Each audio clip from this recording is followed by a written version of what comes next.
Graças a Deus. Aleluias. Vamos falar um pouco sobre o que virá amanhã. O texto base para a nossa compreensão está lá em Eclesiastes, capítulo 1, versículos do 1 ao 4 apenas. Eclesiastes 1, versículos do 1 ao 4. Diz assim a palavra de Deus: palavras do pregador, filho de Davi, rei em Jerusalém. Vaidade de vaidades, diz o pregador, vaidade de vaidades, tudo é vaidade. Que proveito tem um homem de todo o seu trabalho que faz debaixo do sol? Uma geração vai e outra geração vem, mas a terra para sempre permanece. Amados, hoje nós iremos discorrer sobre uma dúvida que está fixada em nossos corações, em nossa mente, e que eu tenho certeza que assim como tirou o meu sono, tem tirado o sono de muitos irmãos meus. Você que está aí na sua casa, nesse momento, eu tenho certeza que você está preocupado com o que virá amanhã. O que vai acontecer depois de toda essa pandemia, o que vai acontecer depois de tudo isso. Todos nós estamos preocupados com isso. E por isso, no sermão de hoje, nós iremos discorrer a respeito desse título, desse tema. Eclesiastes foi escrito por um Salomão mais velho. Após Salomão se distanciar de Deus, o rei se vê diante de uma vida falha, o rei se vê diante de uma vida imprestável.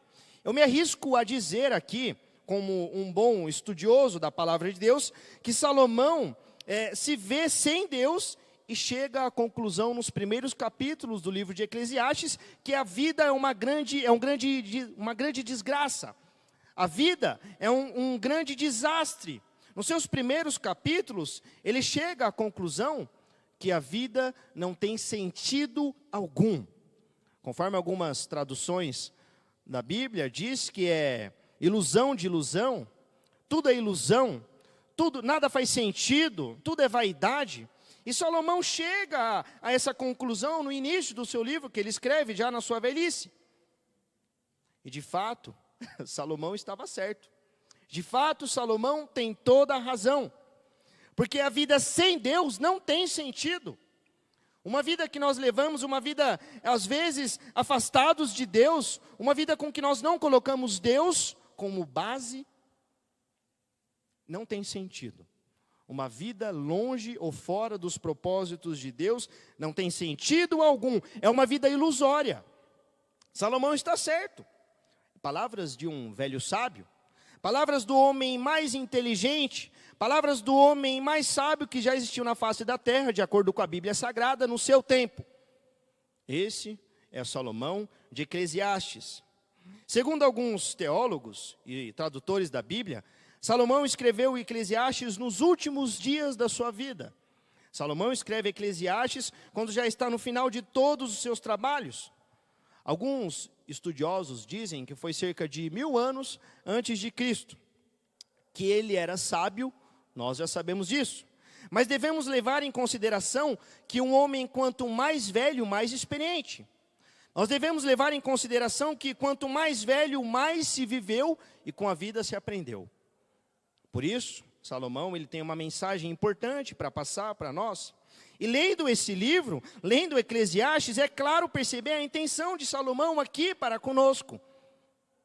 É claro perceber que Salomão ele quer nos dizer algo. É que fica evidente que ele queria nos alertar sobre a nossa própria mente. Exatamente isso. Salomão, ele quer nos fazer uma alerta. E uma alerta contra nós mesmos, contra a nossa mente, contra os nossos pensamentos. Salomão, ele quer nos alertar a respeito da sabedoria humana. É exatamente isso. Salomão, ele ele começa a falar de uma sabedoria falha, uma sabedoria escassa. E é exatamente esse ponto que nós iremos conversar hoje. É nesse ponto que nós iremos discorrer hoje, nesse culto. Uma sabedoria humana. Não vivamos segundo a nossa sabedoria. Sabedoria do homem, sabedoria falha, sabedoria escassa, sabedoria que é degradante, falível, confundível e enganosa. Nós devemos viver segundo a sabedoria de Deus revelada através da sua palavra. Como o próprio Salomão diz, sabedoria demais nada vale. Olha só o que ele diz em Eclesiastes 12:13. De tudo que foi dito, a conclusão é essa: teme a Deus e obedeça aos seus mandamentos. Ele escreve todo o seu livro falando de como a vida debaixo do sol é ruim, de como a vida é tudo ilusão. E no final ele conclui: obedeça a Deus e os seus mandamentos. Isso sim são atitudes sábias. Isso sim é uma vida plana. Isso sim é ter sabedoria e usufruir da sabedoria que Deus nos proporciona através da sua palavra.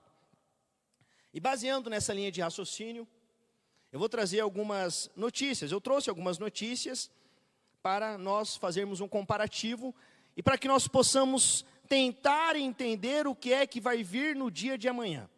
Para que nós possamos ser alertados, de acordo com a palavra de Deus, e de acordo com o que nós estamos vivendo nos dias de hoje, e de acordo com o que nós vivemos há algum tempo atrás.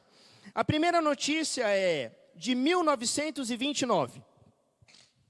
Eu creio que essa notícia afetou muito o nosso Brasil, afetou até todo o globo terrestre.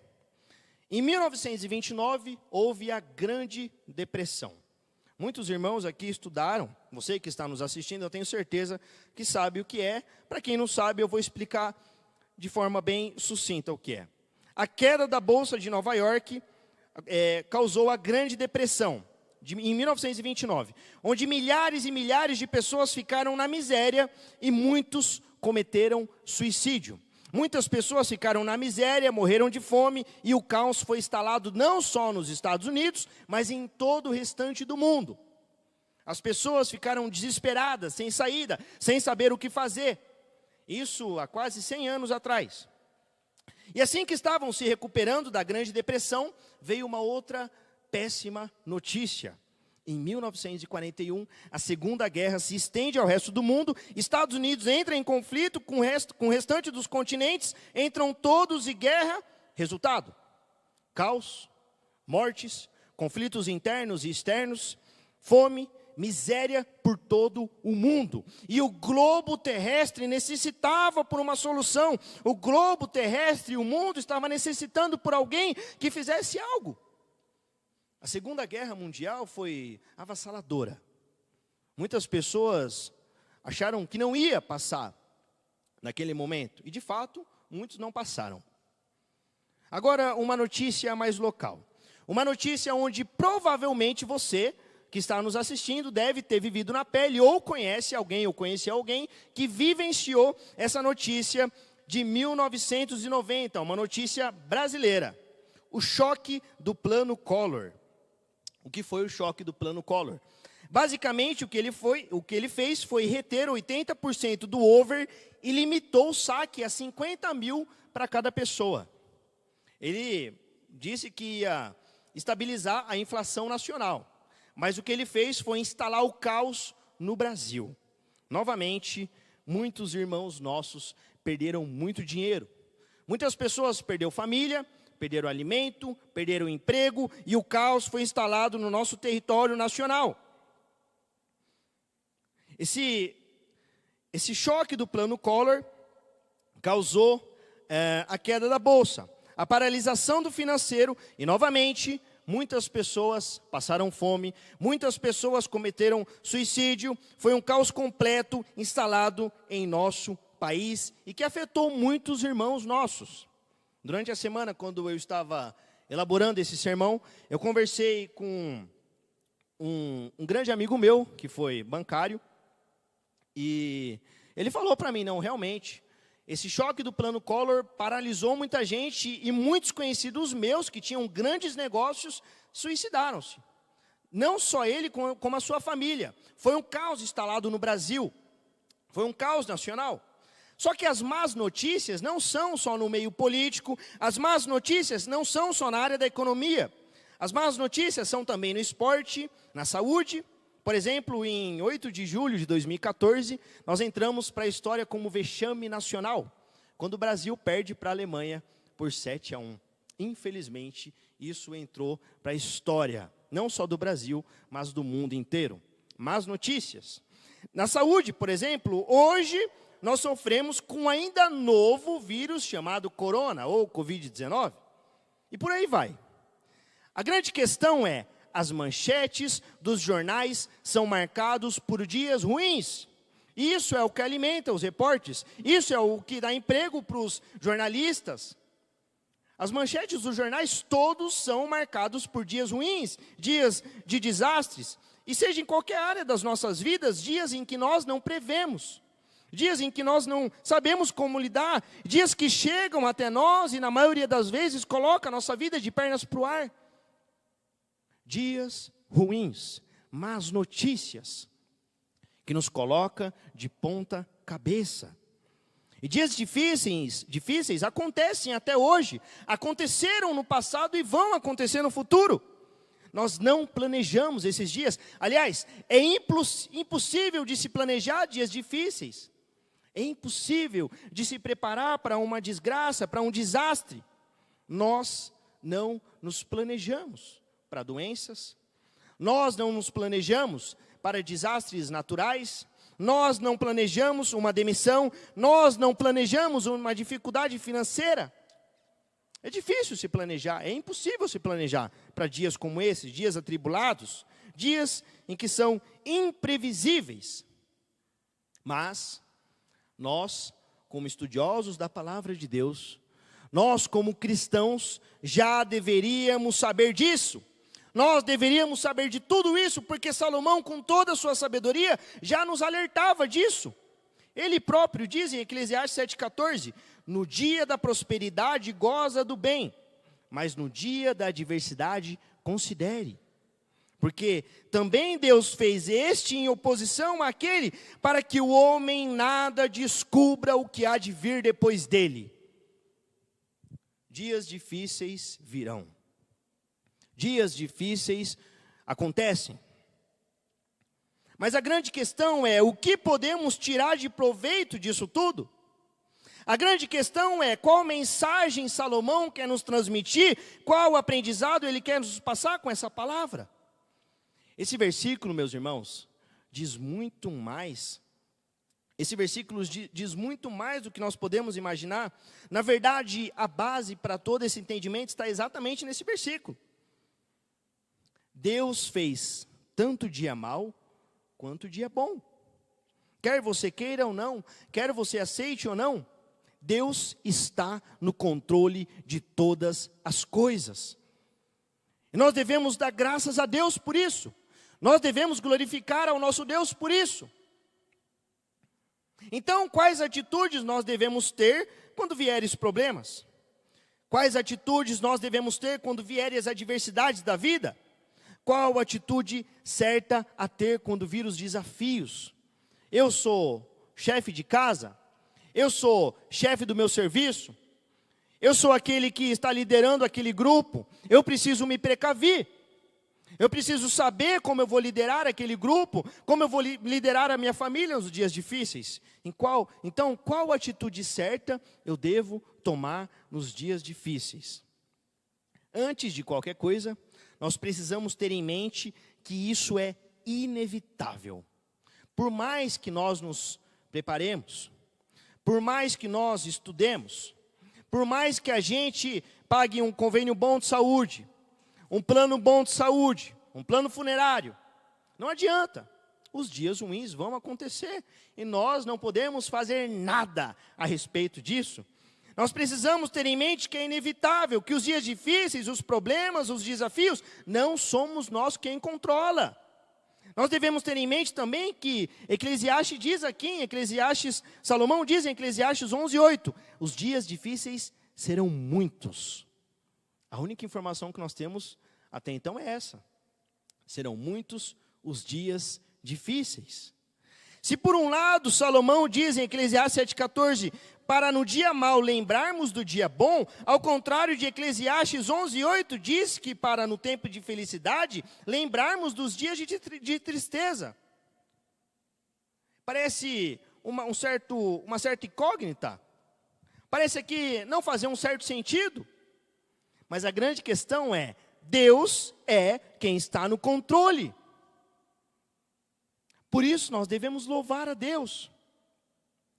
Então, a primeira atitude sábia para lidar com esses desafios, a primeira atitude sábia para lidar com esses problemas, com esses dias ruins, com esses dias em que nós não prevemos, é a seguinte: viva um dia de cada vez. Exatamente isso. Viva um dia de cada vez.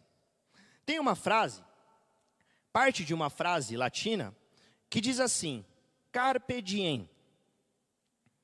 Os jovens devem conhecer bastante essa frase. Carpe diem. A frase por inteira é: carpe diem quam minimum credula postero.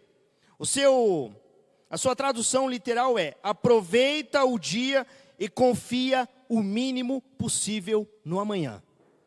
Exatamente isso. Carpe diem.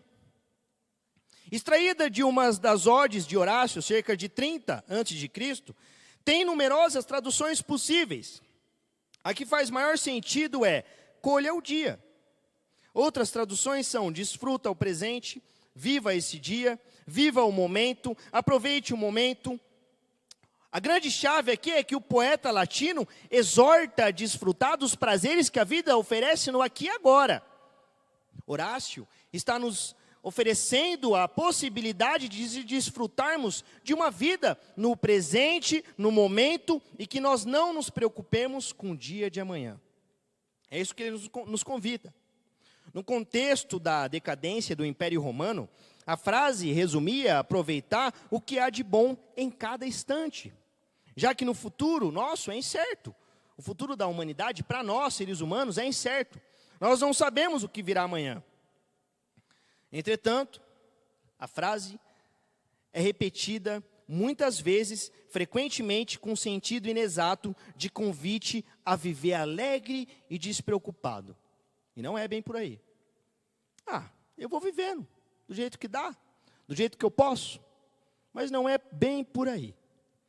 Se você está nos assistindo, se você está na sua casa hoje, sentado no sofá da sua sala, com a sua família, se você que é jovem, se você que é pai, se você que é mãe, esposa, marido, será cobrado de você uma liderança sábia nesses dias. Certamente será cobrado de você uma atitude. Você que é líder, será cobrado de você uma liderança em meio às tempestades, em meio ao caos.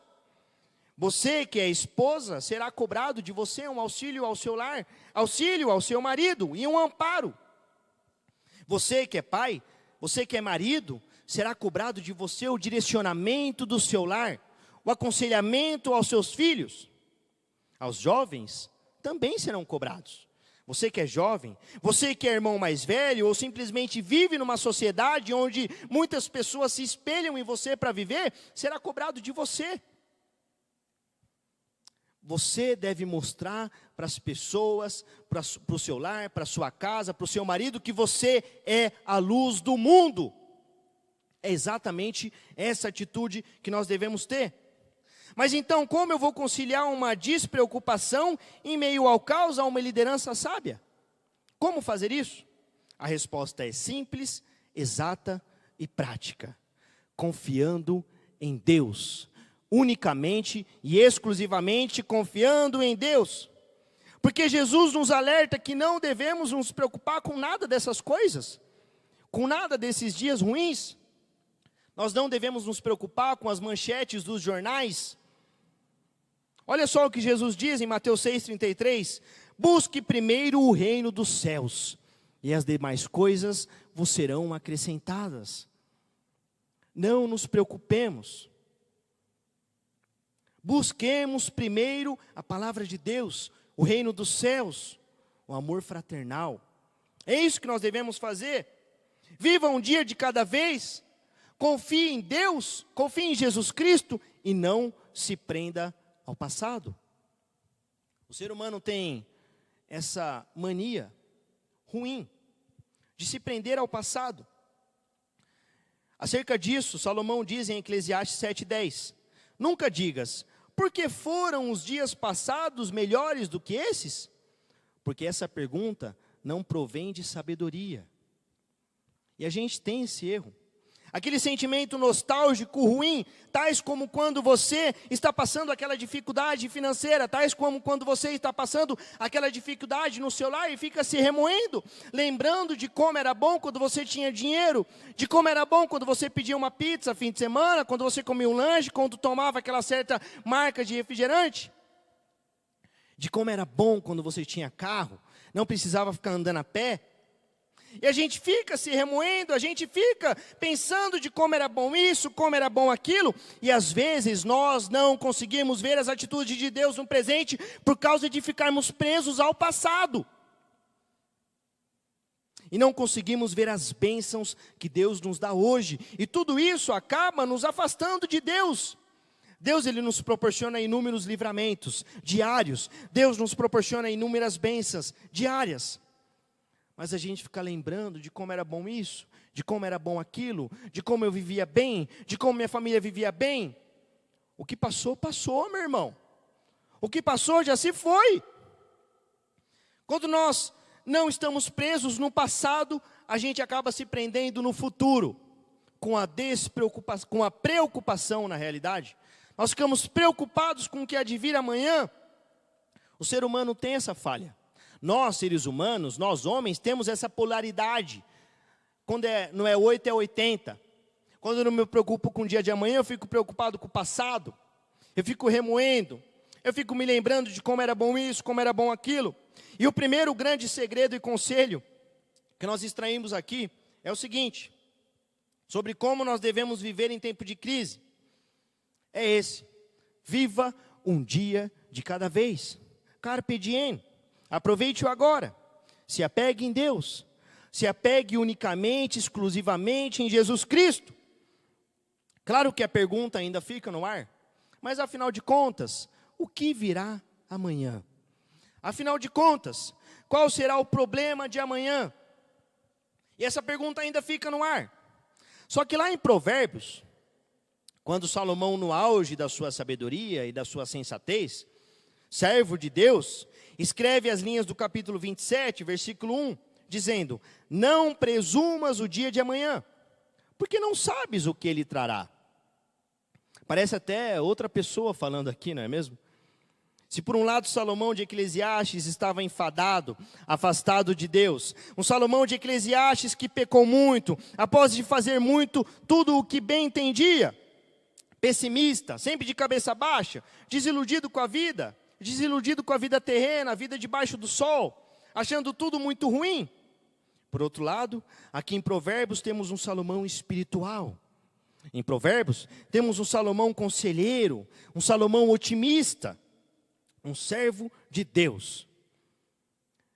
Quando eu estava fazendo esse estudo aqui, eu até cheguei a pensar comigo mesmo, né?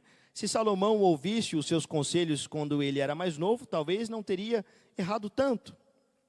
Tem muitas pessoas que pensam isso. Talvez ele não ficaria tão desiludido na sua velhice. Talvez ele não teria se afastado tanto de Deus. Mas a grande lição que nos passa aqui é essa: o amanhã pertence somente a Deus. Não adianta ficar preocupado com o que vai vir amanhã. Não tente prever o que virá amanhã. Isso não é coisa de homem. Isso não cabe a nós prevermos, não cabe no nosso entendimento.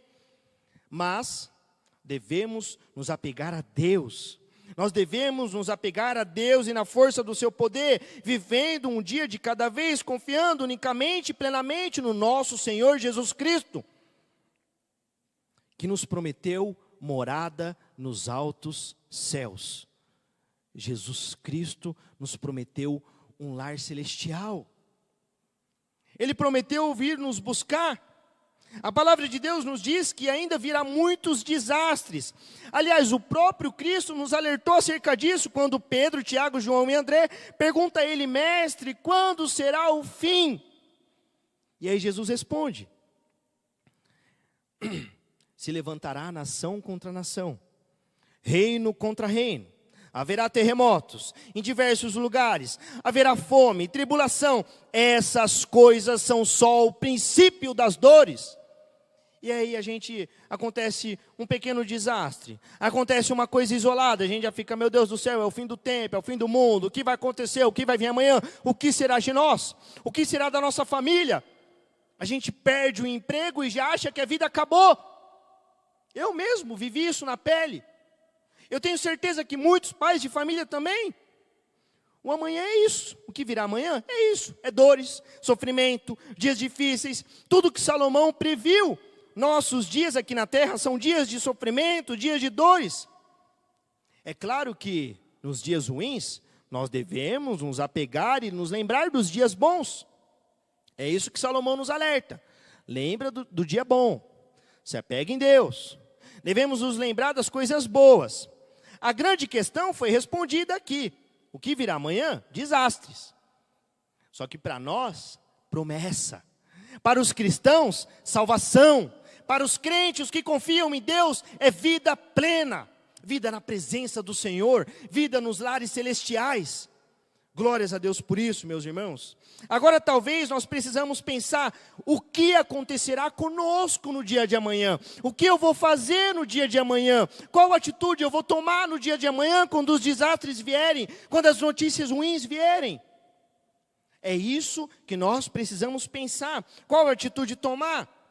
Isso, o nosso próprio Senhor Jesus Cristo nos alertou. Olha só o que ele diz em Marcos 13, do 9 ao 10. Mas olhai por vós mesmos, porque vos entregarão aos concílios e às sinagogas, e sereis açoitados, e sereis apresentados perante presidentes e reis por amor de mim, para lhes servir de testemunho. Mas importa que o evangelho seja primeiramente pregado entre todas as nações. Glórias a Deus por isso, louvado seja o nome do nosso Senhor Jesus Cristo. Nós serviremos de testemunho. Isso é maravilhoso. Nós serviremos de testemunho para o Cordeiro que ressuscitou, que venceu a morte e que virá para nos salvar. Mas observem que Cristo fala no versículo 10: o que realmente importa é que o evangelho seja pregado a todas as nações. É exatamente com isso que nós devemos nos preocupar como igreja. Pregar o evangelho de Cristo. Apresentar esse Jesus maravilhoso a todas as nações, a todas as pessoas. Resgatar as almas daqueles que estão nas garras do inimigo, a todas as pessoas, a todas as nações. Abrir as portas das igrejas para todos que estiverem na rua entrar e cultuar ao nosso Deus junto conosco. Nós como igreja devemos ter a palavra de Deus em nossos corações.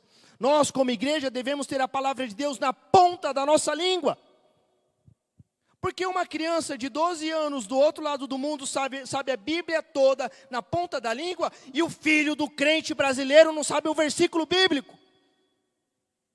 Aonde é que está o erro, meu irmão? Aonde é que está o erro, minha irmã? Para onde é que você está direcionando o seu lar? Com o que você está realmente preocupado? Com a sua salvação? Ou com o que virá amanhã aqui na terra? Com essa vida debaixo do sol? Com essa vida de sofrimento? Nós estamos vivendo em dias que a gente pensa assim: pior que está, não fica. Teve até um candidato que falou isso, né? Pior que está, não fica. Pior que vai ficar ruim, o negócio vai ficar feio. Mas devemos mesmo nos apegar a Deus. Devemos mesmo nos entregar ao nosso Deus, os nossos problemas a Deus, os nossos desafios a Deus. Os nossos sofrimentos nós devemos entregar a Deus, na presença de Deus. Porque Jesus Cristo nos dá essa oportunidade. Entrega os seus problemas a Deus. Não adianta nós nos precipitarmos, nos preocuparmos com o dia de amanhã, com o que iremos fazer. Basta entregar os nossos caminhos a Deus. Basta entregar os nossos dias a Deus. Afinal de contas, o que virá amanhã? O que virá amanhã não importa. O que importa é que o evangelho seja pregado a todas as nações. E para finalizar, meus irmãos, a grande frase de Salomão, no final do seu livro: de tudo o que foi dito, a conclusão é esta: tema a Deus e obedeça os seus mandamentos. Preste atenção aqui, ó. Tema a Deus e obedeça os seus mandamentos, porque é para isso que nós fomos criados. Para obedecer a Deus, para obedecer os seus mandamentos, para nós sermos igreja, nós deixarmos aquele rastro de boas obras, nós deixarmos um rastro de boas atitudes por onde nós passarmos. O que nós temos visto hoje? Igreja com portas fechadas. Claro que tudo é por causa de uma pandemia. Claro que tudo é por causa de instruções dos governos, instruções do presidente, do prefeito, dos governadores. Mas a grande questão é, nós precisamos pregar o evangelho de Cristo. Glórias a Deus por isso e graças a Deus pela vida de todos nós. Amém.